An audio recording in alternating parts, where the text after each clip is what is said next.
Akasema sasa wale ambao wanatumia meza ya Bwana pasipo kuoshana nini miguu, wanafose totalement. Informer, inspirer, impacter. Voici MAM Média. MAM Média, la voix qui informe le monde. Akasema sasa wale ambao wanatumia meza ya Bwana pasipo kuoshana nini miguu, wanafose totalement. Wanafose sababu wanaacha mfano ya nani? Ya Yesu. Wale ni wapinga Kristo hadharani. Na kama ulipokea meza ya Bwana mwele hali, basi sio kosa yako, sababu ulikuwa unajua nini ukweli. Ndipo sasa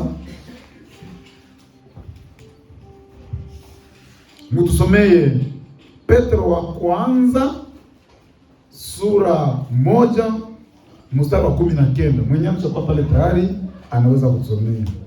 Petro wa kwanza sura 1 19.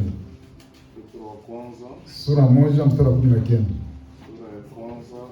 Mstari wa 19 inasema nini? Lakini kwa damu ya thamani, ndio kama ya kondoo asiye na kilema wala alama, damu ya Kristo. Ile damu ya Yesu ni damu ya thamani, kama ya kondoo asiye na nini na alama na nini na kilema. Ndio maana mkate ipashe kuwa na chachu, divai ipashe kuwa na nini na chachu. Walipokuwa wakila, Yesu akatoa mkate, akaubariki, akaumega, akawapa wanafunzi wake, akasema, twaeni mule, huu ndio mwili wangu utakao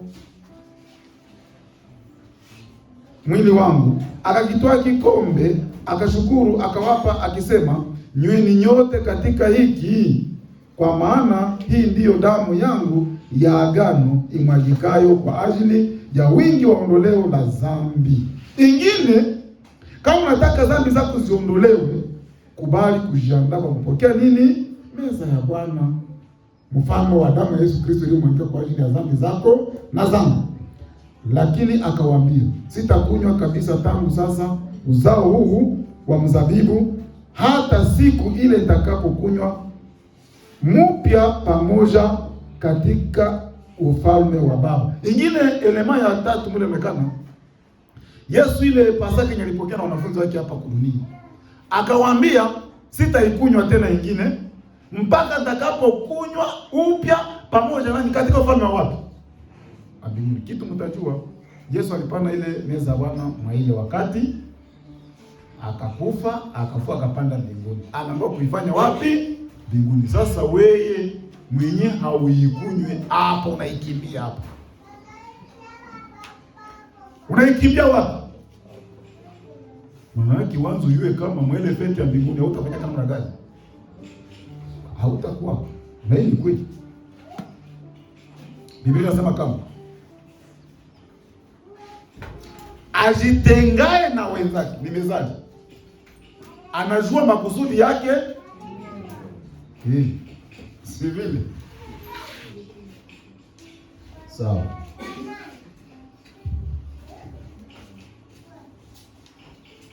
Yuda amsaliti alipokuwa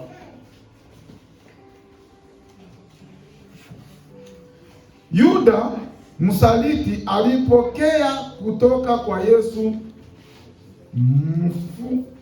mfano wa mwili wake uliovunjika na damu yake iliyomwagika. Msaliti akiwa ameketi mbele ya mwana kondoo wa Mungu, alitafakari njama zake na mawazo ya kutaka kisasi. Wakati wa kutawaza miguu, Kristo alikuwa amedhihirisha kwa dhati kuwa anayafahamu mawazo ya Yuda. Alisema, si nyote mlio safi. Sasa Kristo akasema wazi zaidi, sisemi habari za ninyi nyote, na wajua wale niliowachagua, lakini andiko lipate kutimizwa, aliyekula chakula changu ameniinulia kisingino chake.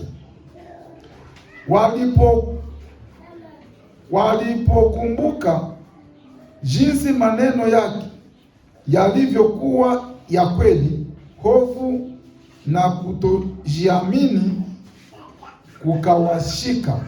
Kwa uchungu wa moyoni walianza kuuliza mmoja mmoja, ni mimi Bwana? Lakini Yuda akanyamaza kimya. Haleluya. Mnasikia? Mtumishi wa Mungu anasema wakati Yesu alisema kama mmoja wenu atafanya magani atanisaliti, aseme ile maneno ikahuzunisha mioyo yao. Bakaanza kuulizana mmoja mmoja, Bwana, ni mimi? Batu wote wanafunzi bako 10 na ngapi? 12. 11 wote wakauliza, je, ni mimi? Mmoja akafanya namna gani? Akakaa kimya, akanyamaza. John alinyamaza. Ameweke kiko wapi? Kimya.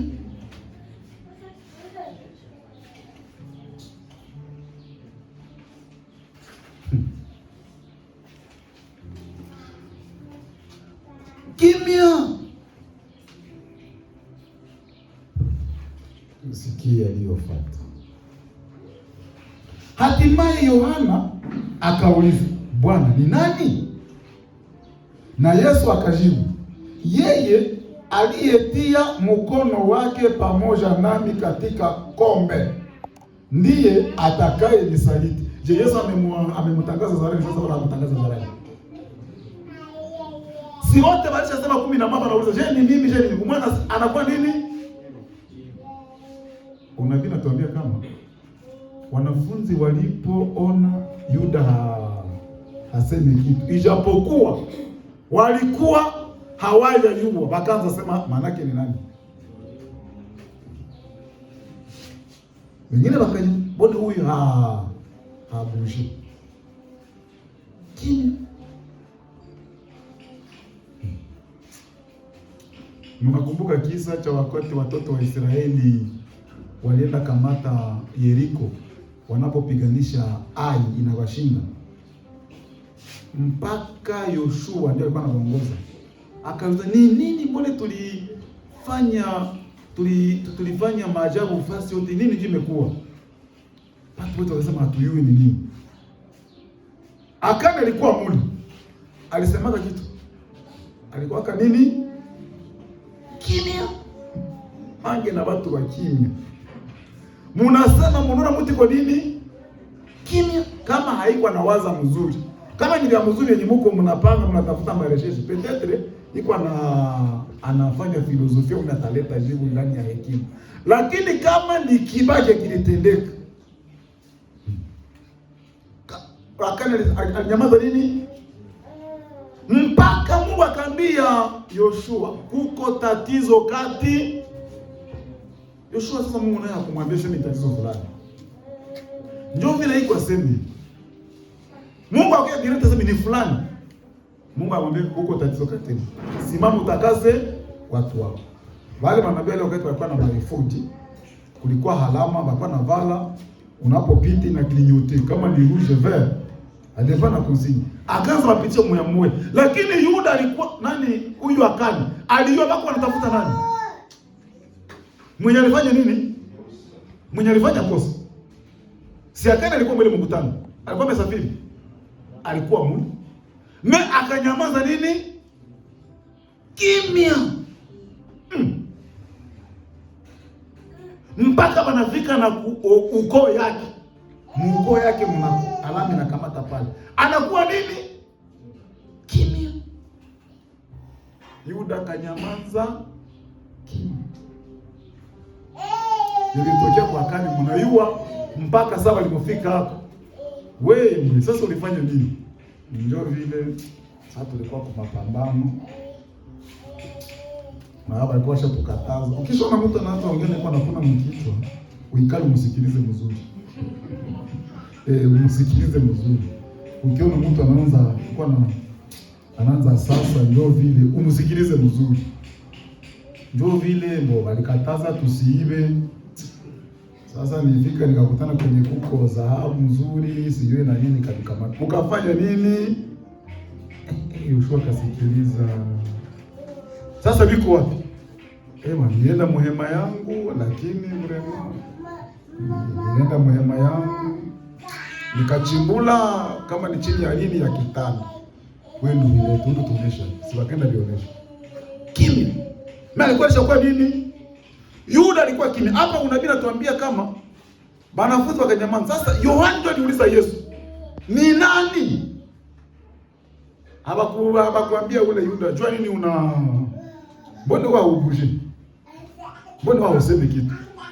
Yesu naye akasema, hakusema ni Yuda. Akasema, "Ule mwenyewe tulikutanania, mkoni kutania wapi? Njoo yeye."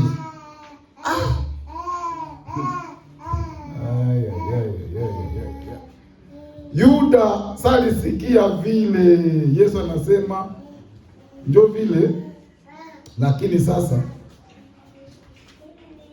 njoo Yuda akakuwa amesikia jibu la Yesu kwa swali la Yohana, lakini sasa ili kukwepa uchunguzi wa wanafunzi, naye pia alimuuliza kama alivyokuwa wameuliza, "Ni mimi Rabi?" Yesu akajibu kwa upole, "Wewe wasema." Mnasikia maneno? Mnasikia maneno bwana? Mnasikia maneno? Yohana c'est-à-dire kila mtu anasema, "Je, ni mimi?" Banafunzi banasema Yesu atuambia ni nani? Mekuku mwenye alishafana mnakanisha nyamaza. Banafunzi banasa upelelezi nabo sasa. Njoo bakauliza Yesu, "Ni nani ule mwanaweza fanya kitu ya namna vile?" Na banasema swali mwenye aliuliza ile swali ni Petro. Ni nani? Ni Yohana. Sasa Yuda salisikia Petro anauliza ni nani yule bwana, Yuda akayambia njoo wanaanza tafuta. Asante. Sasa Yuda hakusema vile kwa kutafuta kutubu wala kufanya vingine, alitafuta akwepe ile upele ya wanafunzi. Donc alikalikile kumbe mwenyewe alishauri sema, "Je, ni mimi?" Yeye baba amemtosha kwa nani wazi. Ndio akauliza, "Je, ni mimi Rabi?" Yesu akamwangalia akamwambia, "Wewe wasema." Swali sasa kwa kutafuta kumaliza. Je, ile mkutano ya jioni ilipoandaliwa, Yuda alikuwa pale? Hakukuwa pale? Alikuwa pale mkutano wa wanafunzi 12? Ndio. Wakati Yesu alifundisha ya kwamba hiyo ni mwili wake na ni damu yake, Yuda alisikia mahubiri au kusikia? Alisikia. Wakati Yesu alisema mmoja kati yenu atanitoa, Yuda alisikia hakusikia mahubiri? Akafanya nini?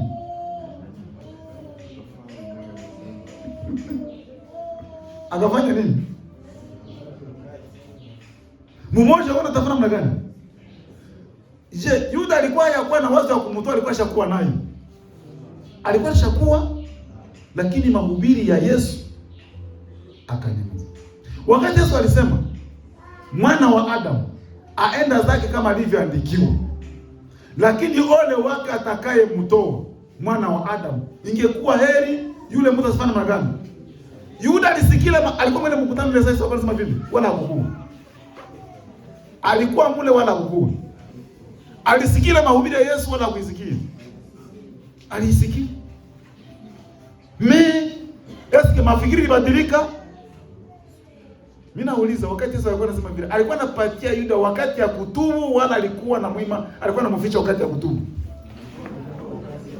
Alikuwa anapatia wakati ya kufanya nini? Ya kutubu. Sasa tatizo ni nini? Tatizo ni nini? Lakini Yuda hakukubali kufanya namna gani? Kubadilisha nia yake.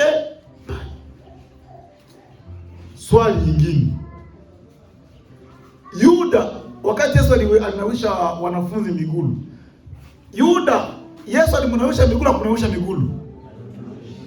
Alimnawisha miguu. Je, Yesu alinawisha Yuda miguu, na haya yua kama Yuda atamsaliti wala kwa ndio kama atamsaliti? Pale ndio Mungu fundisho kubwa sasa. Haleluya. Haleluya. Yesu aligusa miguu ya nani? Akamnawisha nini? Ijapokuwa na yua kama Yuda atafanya namna gani? John akumfukuza.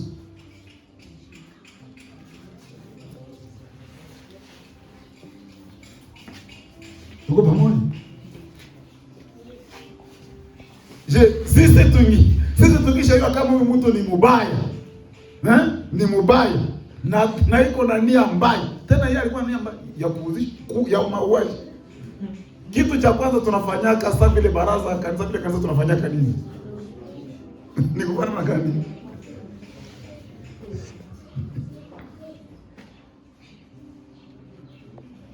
Je, wakati wanafunzi walikuwa wakikamata ile mkate wanakula, Yesu aliitika Yuda naye iguse? Akanyamaza. Yuda akafanya magani? Akagusa. Alipokamata ile kikombe, Yuda aliigusa, Yesu aliitika iguse? Tuko pamoja? Sasa swali ya changamoto, jua nini Yesu alikubali na yeye kama ni mubaya? Jua nini alikubali? Labda ishiwi inaweza kuwa nguvu kidogo, lakini mwani lete jibu ateketeke. Sasa ile inatupatia mfano gani sisi wakati kama na huu tunakuwa na mpango hii? Inatupatia mfano gani? Fundisho gani? Fundisho gani tunatosha pale? Yesu alishajua kama huyu atamtoa, huyu ni mzambi si vile, na memhubiri hafai namna gani? Hasikii. Sisi tukishaonya mtu mara kwanza mara pili tunafanya namna gani? Sasa Yesu akamwacha akapokea. Hii inatupatia mfano gani?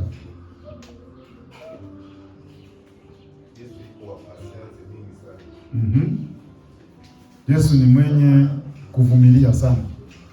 Sasa na sisi wa leo ile fundisho inatupatia mfano gani?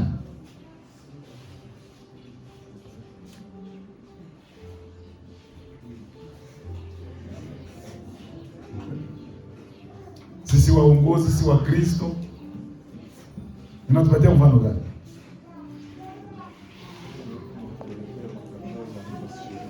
Ndio, kama tulikofoni. Ndio, mimi nawaza ile ni somo ya kutufundisha kama hakuna mwenye hivyo na autorite ya kuzuia mwingine asishiriki. Tuko pamoja? Unafanya kazi tu ya kufundisha madhara ya kushiriki vibaya na faida ya kushiriki vizuri, kisha unaacha mtu anachagua kama atashiriki au hatashiriki. Tuko pamoja? Wachungaji, wazee wa makanisa, washemasi, mbali washiriki, hakuna mwenye anaweza sema wewe huyu anastahili kushiriki na huyu anastahili kufanya magani kushiriki. Acha wote wafanye magani washiriki. Mwenye anagusa fanya magani usimrudishe. Sasa wewe utapokea meza Bwana.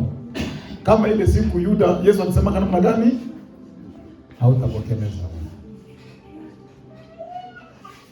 Lakini Yuda kisha kukula ile meza ya Bwana, pale wanamaliza kula na kuimba, banaenda mwele usiku. Yuda akaenda kwa makuhani akamwambia, mnipatie sasa ile lala, mnipatie zile mashekeli, nipande makumi ngapi? 13 ya fedha, mnipatie ile fedha. Ndio wewe kopi na kamati. Sawa. Ora umetoka munini mumkutano? Unamkutana pata natoka nani? Sio kushangaza. Mahubiri yapata mifano gani? Amesikia mahubiri yote, anaweza kunipatia ile lale. Sasa ni msaliti nani? Nishawaambia kama huko haina watu tatu wenye basiki yake. Haina watu wangapi? Watatu. Mama atanikumbusha. Wa kwanza, aina ya kwanza, mwenye anabeba nini? Mwenye anabeba nini? Nyama. Ukimsalimia jambo aseme bwana ni kadogo tu wako babingi. Anaanza haiko yangu ile nayo mzee. Sasa haiko yangu. Au uko unamsalimia tu. Yeye anaanza ile nyama, anaanza mafikiri yote huku nini?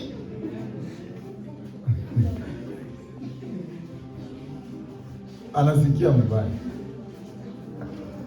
Wa pili ni fie mwenye atalendera. Hata mumwambia sasa pale kufevere habako banapita. Sana siku yenye lipango. Yeye atafanya namna gani? Hata mbona ya hii atafanya namna gani? Wa mwisho ni mwenye anaiba nini? Kifo, mwatakufa. Mwatakufa hata mpatie shauri. Hafanyika namna gani? Hasikia. Yuda alikuwa mumpatia watu. Ndio batafanya namna gani? Batakutana kifo mbaya uzi. Kifo nini? Ya milele. Sasa wale wanafunzi wanamwambia, lakini sasa mbona nyinyi wote mnavalaka sawa sawa na mnafanana, si atuweke kubatofautisha. Tutatofautisha hii. Sikia ingine rize, ingine usaliti ya mbaya. Akamwambia msijali. Mimi ninashidaka nao. Tunaiwa na chef wetu mnamjua. Mimi nitakuya. Sasa nitakuya mwenye nitambrase. Unasikia niwaambie? Mwenye nitambrase, njoo konsinye njoo ule. Salamu za ujanja za uchimbi. Mtu anakusalimia, hange na wenyewe anakusalimia, ase jambo mkubwa. Jambo baba pastor. Ule anakuwa kama mkali ule, akishafika pembeni. Ule pastor ya ule.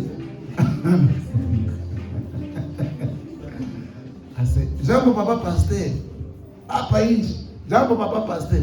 Mnashitutesa hapa, si mtu asivale kapanda, asivale, asitengeneze nywele, tushakuwa na kitu kwa sababu maboti. Ase mimi nikutana pale. Jambo baba pastor. Na unasema ona mshiriki kabisa.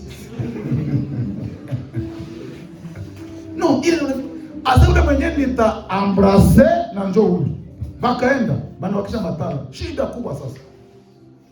Kwa kweli akakuya nao. Bao wakanatazama Yuda kisikuwa na kuja na position yake. Sali ambrase Yesu, bakasema njoo nani? Esikile salamu ilikuwa ni salamu ya heshima. Ilikuwa ni salamu ya upendo. Mungu atuhurumie sana. Basi bakamjongelea. Yesu akamuuliza, "Mnatafuta nani?" Akamwambia Yesu wa Nazareti. Akasema mimi. Bakaanguka chini. Nguvu za Mungu zilikuwa zikalipa. Niko nazo. Walipoanguka chini, Yuda asema, "Oh, nimezikula hata mfanya kitu." Si nisema kama uko na nguvu. Kwa alikuwa sikoro wao ndivyo.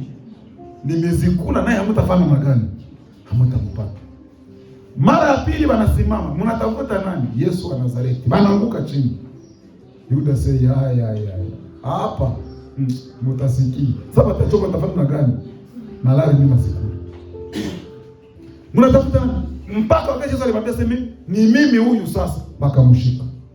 Ndio balimshika mbaya. Amepewa nguvu, Yesu amekuwa mwanadamu sasa. Wamki sampuza pale na kuanza kumsukuma, kumupiga, kumutesa mwele usiku. Mnakumbuka wakati alikuwa haya kamatika, alikuwa amesema kama batapiga mchungaji na kondoo zinafana na gani? Mtume mmoja akasema, "Zijapo tawanyika, mimi sitafanya na gani?" Sasa alimkamata wanafunzi wote wakakimbia. Sasa ilikuwa hatari pale. Ule mwaka mfuata. Tabu ya nguvu. Lakini huyu Petro anataka kusema atamfuata. Petro pale mbele alionyesha ushujaa wake, siingie kule.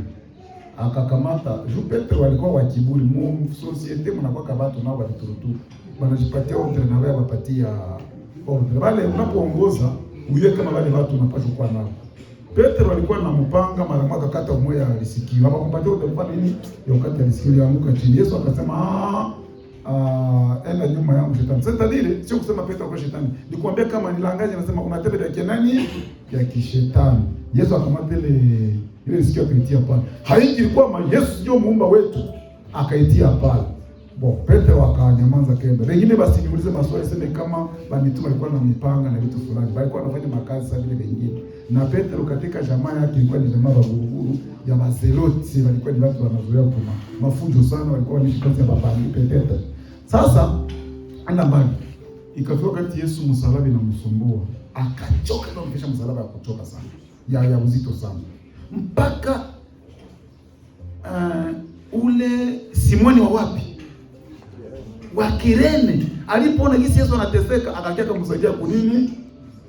Swali. Petro alimsaidia kule msalaba. Mimi alikuwa shasema kama hata fana gani? Hata mwacha. Hakuigusanga. Alikuwa ndasema sio kumetre ngapi. Ba Matayo. ba Yohana, ba Marko walikuwa pale tena. Ilikuwa ni usiku ya hatari sana. Usiku ya tabu. Mpaka wanamfikisha kule kwenye behewa ya kuhani nani ya liwali. Wanamfikisha pale. Kwa Pilato. Baridi ilikuwa mingi sana, bako wanaota moto. Petro hakusamba hata kitu kimoja, akakuwa kimya, akaanza ota moto. Mama moja sasa alikuwa inapita pale, inaonekana kwa anatumika pale kwa gouvernement pale. Akona lakini awe wanavala hapa, huyu anafanana sana kwa mmoja wale. Anamuuliza, "Eske na ulikuwa pamoja na?" Petro akasema, "Ndio, niko mwanafunzi wake." Petro akasema, "Mama, vraiment." Hajasema kama atamwacha. Mama akaenda makazi zake. Tena kurudia, lakini mama akatira tansu. Huyu bwana, lakini mbona niko naona? Eske wewe mbona unafanana mmoja wa wale wanafunzi? Mama vraiment niko na nini na wewe? Unanifuata hapo nini? Mama anaenda. Mama kurudia anasema, lakini bwana, ijapokuwa kuna katala, mimi niko naona uko mmoja wa wale. Petro anasema, huyu mama kuja anatafuta hapo. Nikizidi kubakia hapa, kumbe ndio utakuwa. Petro akasimama akasema, mama na mama akasema, mbona mwendo wako unafanya namna gani? Ninakuonesha na jogo kufanya jogo sasa inawika. Petro anakumbuka jinsi Yesu alimwambia kama jogo itaweka na umenikatala mara ngapi? Yesu kwenye alikuwa kumsalaba akamtazama Petro akukumbuka ile neno, akatazama Yesu, huruma, kitu yenye kwa sawa vile kitu kimkingia mshingo. Petro akasikia naregea na maneno yote, akasikia mwili unavunjika na njoo kuikala kwa magoti na kuanza lia. Yesu amesamehe. Yesu mwenye huruma akamsamehe. Akafanya nani? Akamsamehe. Bakamtesa, ukakucha asubuhi, bako anamtemea mate. Alikuwa na namna yao ya matraki za kupigana, wakati ilikuwa ni makamba. Kukupiga moya hapo, anakupigia hapa, makamba zinazunguruka zinafika huko. Wanapiga hivi, akipiga kumgongo inapiga huko, inapiga na tumbo. Bakipiga kutumbo inazunguruka huko. Bakipiga hivi na bakipiga hivi na bakamupiga na ibako na nguvu mpaka bakasema, bwana sasa mimi ni chef, ndio mwami wa Wayahudi. Wewe mfalme mfalme jitoshe tena pale sasa. Wengine nasema Yesu ndio mwenye alifufua Lazaro. Sasa ulifufua Lazaro. Sujitoshe pale na mpaka Yesu akatesa. Basi okay, mlete msalaba, kuleta msalaba. Bakasema sasa mfanye msalaba. Anyoroshe mikono, akanyosha mikono. Bakaleta msumari mmoja mzuri sana. Na ingine mzuri sana. Bakaleta marto. Bakasema alale kwa ile msalaba, akalala kwa msalaba. Bakamata marto, bakakamata msumari kiingiza mkono. Bakapiga msumari, katobola mkono, ikatobola lupao. Bakapigilia, wanahakikisha kama ile lupao msumari imefika wapi chini na mkono imekaza kwa jinsi haiweza kujitingiza. Bakamata na hii nayo vile vile. Bakasema miguu yote alimtia pamoja, bakaitia pamoja, mtie mipote miguu pamoja kulinye moja. Bakaitia pamoja. Bakamata msumari ya mrefu, mpige msumari mumufupa ya mgulu, itobole nyingine mgulu mpaka itobole nyingine. Hatari. Vita kubwa kati ya shetani na Kristo. Wamalaika wa shetani wanasema muongeze tawi kusudi tuone kama taogopa. Akatana sema nimelumia, sitakufa tena, tukwe tumepata ushindi, tuteke dunia, tuteke na mbingu. Makazi zote mbinguni zikasimama, ibada ikasimama mbinguni. Wamalaika wakatazama ile sehemu, ndipo akamnyangula kweli msalaba. Walipomnyangula sasa, wanashika muudongo, misumari na kata mikono kupaswa.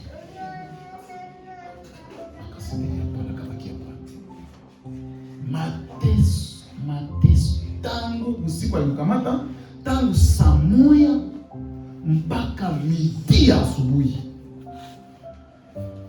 Sasa roho kuachana na mwili ilikuwa maumivu makubwa sana, mpaka akasema katika lugha ya Kiaramea, Eloi Eloi lama sabakthani. Na roho ikakata pale pale, jua ikafunga, giza kubwa ikakuya mpaka kurudia. Kini ikakuwa pale, giza kubwa sana, tangu saa 6 mpaka saa 9.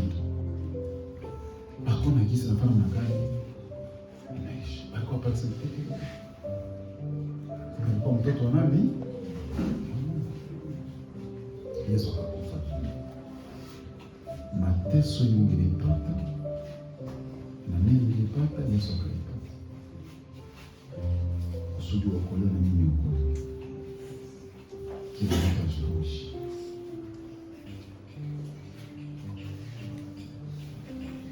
Neema kwa watu wawili. Petro alifanya dhambi sababu alivunja amri ya kutoshuhudia nini? Ya kusema usishuhudie nini? Mungu. Alishuhudia kama hata mkana akafanya magani? Akavunja amri usishuhudie nini? Yuda alifanya dhambi. Usifanye magani? Usiue. Akamsaliti, akafanya magani?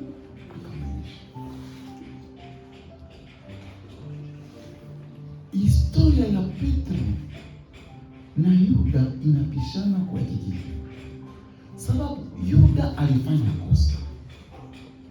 Kuliko atubu aombe msamaha, moyo mgumu ukamshika na kiburi kikamshika. Alipoona anapelekwa, akamwambia pesa zenu hizi balipokataa tulishauza, akabatupia kwazo.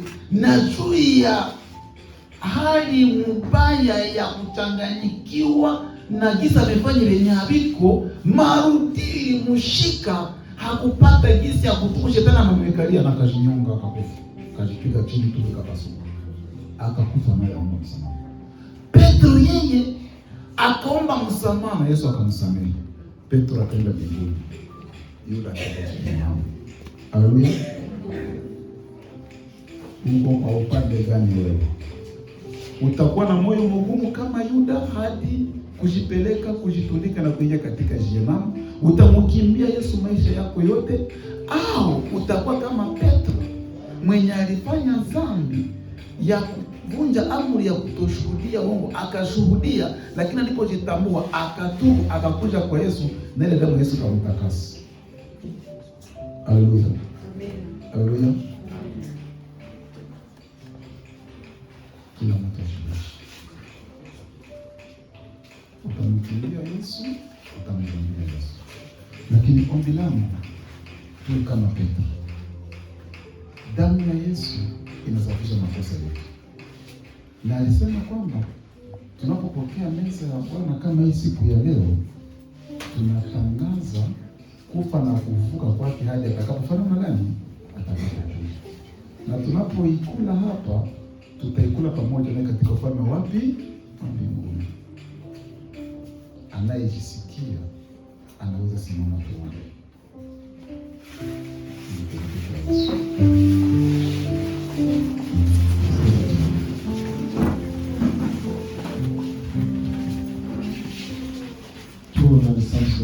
Kwa siku ya Sabato Mwokozi, umetukubalia tuje mbele yako kwa kuabudu kwa Sabato ya leo,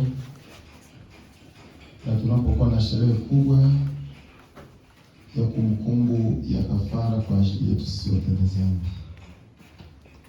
Asante kwa sababu umetangazia kwamba kila siku na kila saa tunapokunywa na kukula divai na mkate kutangaza kifo chako hadi utakapokuja tena. Ukubali sherehe ya leo itukaribishe tena zaidi na wewe. Kupitia fundisho hili ambalo tumefuata, tusikuwe sawa Yuda. Yuda alionywa, akafundisha, akasikia, lakini moyo wake haukuguswa. Akakusaliti, damu yako ya thamani ikamwagika kwa wokovu wetu. Kwa sisi ambao tumesikia fundisho hili, tukaribishe na wewe, na ikiwa huko yule ambaye anayejitambua ya kwamba anakuwa na dhambi ambayo ingemkataza, katika jina la Yesu Kristo, kupitia fundisho hili uvute dhambi hiyo, na tukaribie meza yako, na kila yote atakayekaribia mkate na divai imutunze magonjwa zote ambazo zimemtesa muda mrefu. Sabato ya leo ya kipekee kwa Sabato ambayo wewe mwenyewe utatuzungumzia kupitia wajumbe. Kwanza mjumbe mchungaji ambaye ametuzungumzia kupitia nyimbo, kila mtu yote atakayesimama hapa akuwe mjumbe ambao umetuma. Na sisi tunakuwa hapa tuonekane wengi kwa kutangaza kifo yako, kwa kubali kafara yako, kwa jina la Yesu, amen.